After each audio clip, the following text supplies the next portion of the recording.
Alright, hello everyone. We're going to be doing a test right here, and we're doing a speaker recognition test.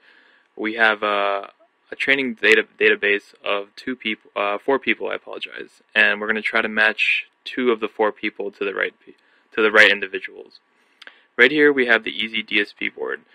Basically, we're going to be feeding a signal in, right, as you can see right here, in from the computer through Audacity, which, let me see if I can pull up. So there's my signal right here, Dennis. We're also going to have another signal for Jose.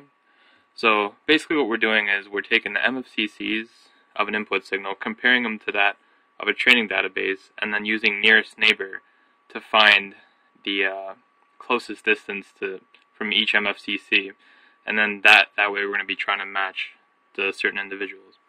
So what I'm going to do first is I'm going to try to feed my signal in and see what happens. So basically what I got to do is I got to hit the push button on the very far right, and the green LED will turn on to red, which means it'll be recording. So I got to time this very well. But let's see if I can actually get this. So I'll show you where I hit play, and then I'll hit the push button, and then I'll hit play. Okay, so now it's recording a signal in, and even though there's 5 inputs right there, basically what it's doing is it's taking 2 inputs, and those are just 1, 2, 3, 4. So now we're waiting that it's processing the data, and it should come up with my name, hopefully. And person recognized is Dennis. And I actually don't have it displayed there, but here we go. So on the console, we can see that I was recognized.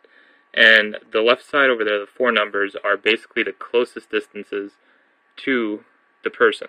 So the third person is actually me, so I was able to get recognized, which is pretty good. The next test I'm going to do is I'm going to try to do one more person.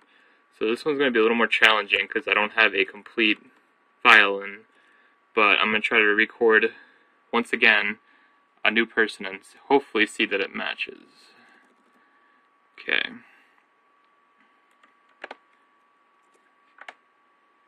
And I am not 100% sure that's going to work, but we're going to give it a try and see what happens. So now it's just basically processing the data and waiting to do the calculation. Now it's doing nearest neighbor calculation to see who's the closest. As you can see, Jose Orozco was the person who was picked, and as you can see, that sample, the second sample, was that of Jose Orozco.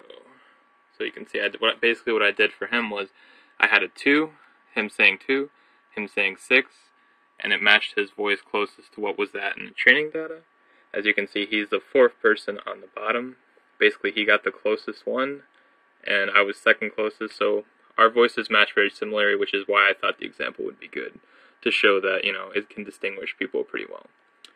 Thank you for listening, and have a good day.